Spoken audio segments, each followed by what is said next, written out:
오늘 사건 상황실에 전해진 화제의 뉴스입니다. 택시기사가 또다시 승객에게 폭행을 당했습니다. 아니 손님 내리시고 결제하세요. 운전은 못하지. 지난 5일 인천 구월동 택시 안에서 승객과 기사 간의 말다툼이 벌어집니다. 승객들이 두 곳의 행선지를 가달라고 요구하자 기사는 예약으로 인해 그럴 수 없다고 했습니다. 그러자 승객이 승차 거부를 주장하며 요금을 내려 하지 않았는데요. 결국 두 사람 사이 실랑이가 벌어졌고 이는 폭행 사건으로까지 번졌습니다. 기사는 승객의 폭행으로 인해 손가락이 부러지는 등 전치 6주의 부상을 입었습니다. 그룹 소녀시대 출신 제시카가 중국 연일 매니지먼트사와 20억 원대 소송에 휘말렸습니다. 제시카의 중국 활동에 대해 독점적으로 연일 중개 대리권을 가진 현지 매니지먼트 회사 두 곳이 제시카가 계약 내용을 이행하지 않았다며 중국 국경중재위원회에 중재 신청을 냈습니다. 이에 제시카 측은 중재 판정의 경우 해당 국가의 판정을 따라야 한다는 협약을 근거로 우리나라에서 소송을 진행했는데요.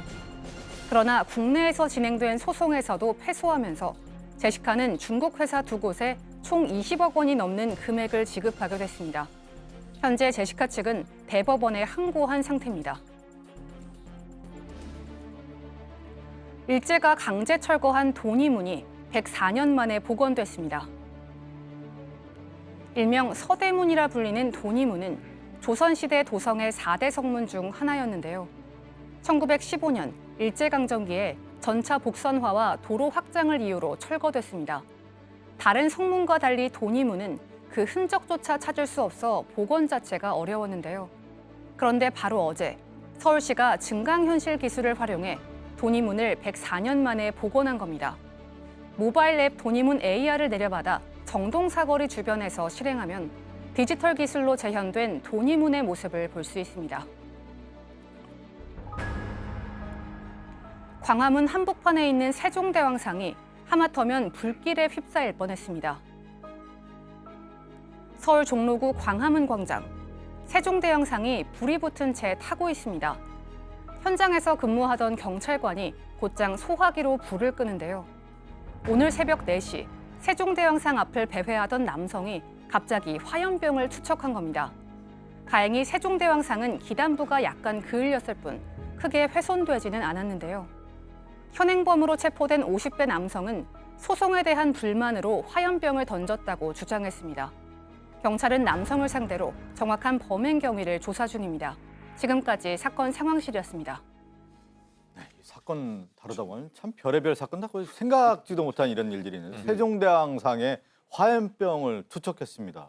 그러니까 오전 4시 10분이에요. 새벽 시간대 광화문 광장 그 세종대왕 아마 그 상 그 기단 하단부에다가 미리 아마 그 소주병에다가 가연성 물질 심지까지 만들어 가지고 들고 왔던 것 같습니다. 그리고 그냥 던져서 거기는 뭐 잘 아시다시피 상시로 경찰관들이 근무하고 있지 않습니까?